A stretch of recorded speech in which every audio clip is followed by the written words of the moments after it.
های زنک جان دنیا همین است. اکنون تو باید قدری من باری مردک رسیدن در کن. این خیلی مرده که بزبالی خوش رویه نیفته نمیتونه. همین کوی زنم کو تاکم میشه. سلام علیکم. سلام. شینه یازم. نه شو چو. نه موجود. آپا چی خبره؟ سازی نازی خوبی. دادم بجونه. جدم خونه دارم. همیشه دارم. خیلی با حضور شدیم ما دادم ببینم. خیلی بش کن زنم. همین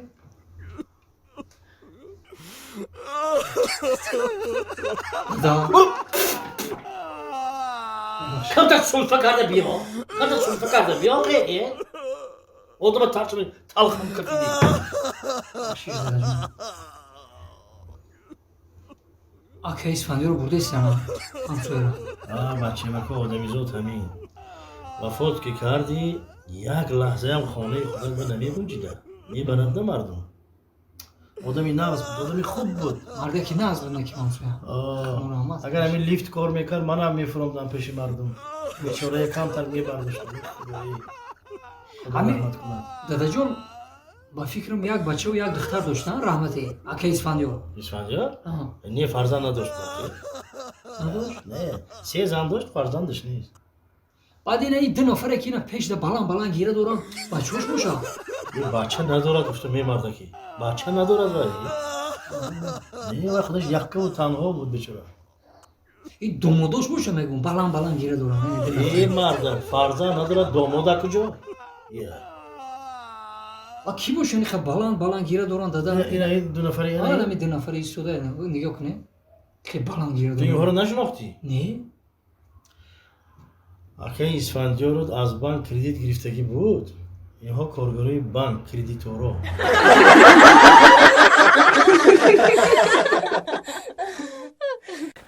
سعدی جان لبای اوه ایروپورت رسیدیم تو کایمده بلیت میگیری به بلیت کجا میرم اوت جان ما بر وقت بلیت رو گرفتم که گرفتی دیر قدم به قدم کتی میکو اینه ای اویاکاسی شاهنوزه چی خیلی اینه می 5 دقیقه ده بلیت تیار میکنم اینو میره حکای عزیزی ما اگر برای شما هم بلیت سمالیات در کار باشه من هم واتساپی اویاکاسی شاهنوزه ده زنگ بزنین در 5 مینوت صاحبی بلیت میشوین رفتی بچم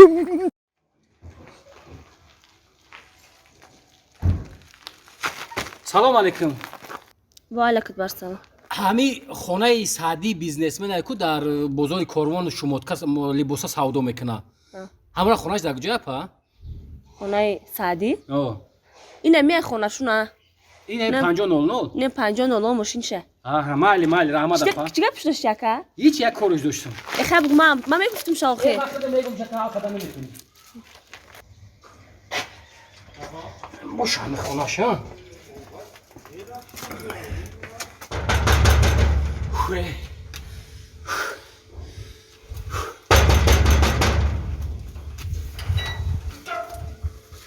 سلام علیکم سلام علیکم اکای سعدی جان سازی سلامتی خوبه هم نظر تنجی باور که کوفتر خونه تموردم که اینم اخرانای بزرگ گفتن که همین تریتوریا دای راست گپ همین جا اومدم هر چی یافتم تینجی باشه اکا تینجی خوکای دیگه اخی من همین روز یک پالتو گرفته بودم کو برای زن من میدونی همین روز ابتی دا گرفته بودم اکا جان بگی علیش کی زنم دا معقول نشد ای بچه چه معقول نشید این 9000 تومان مسته 9000 تومان ده خریدی اکا اخای ما ها همین 9000 تومان خریدم نه کی معقولش نشد چیکار کنم اکا خیلی که معقول چی نشیدی کار شما ما علیش نمیکنم من بگیرم اکا این پالتو را خود تعلیش نکنیم ما دکجا علیش میکنیم دیگه ای دودر تو پالتو رو نه برا زن تعلیش کن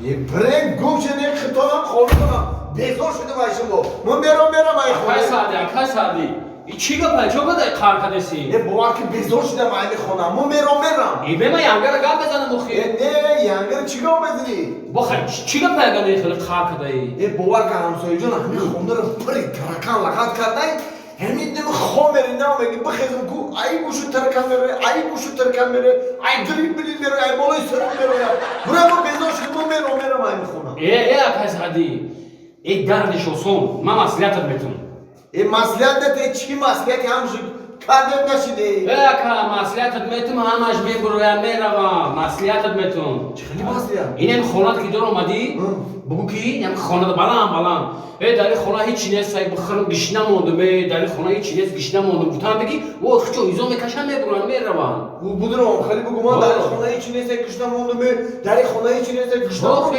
همه میبرم میروم ایزو میکشم میبرم میروم سلامت باشی خیلی گیزدگی نکی کار نکاکا آسون ای کورش سلامت باشی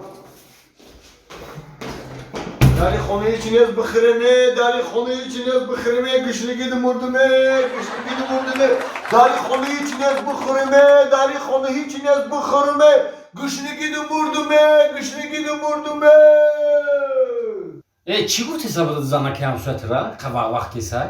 هیچ میگه پول لیفت بته چی؟ پولی چی؟ پول لیفت پولی لیف؟ بنده میگو که ما لیسنسه قطعی میفرویم گفتم ما با لیسنسه میفرویم گفتم ما 3 ایتاژ در لیفت چیکار میکنیم خدا خر پول لیسنسه را بته نگنه بیا سلام علیکم سلام علیکم سوزی همسویا یه برا گم شمسه اقتی همو سویتی دودو کیته با چی گفشی دوخی؟ گفتگی کردم کدام گفتگی ما؟ و همه ترکنو را با چی ترکنو برو مدن رفتن آخی؟ نه خواب بودم خونه دا نیست پیشم یکی من پشتم تپ شید همین گشتم نگاه کردم 1 میلیون ترکان جمع شده واه گفتم بخی خوجین او خود آوریم تو بخو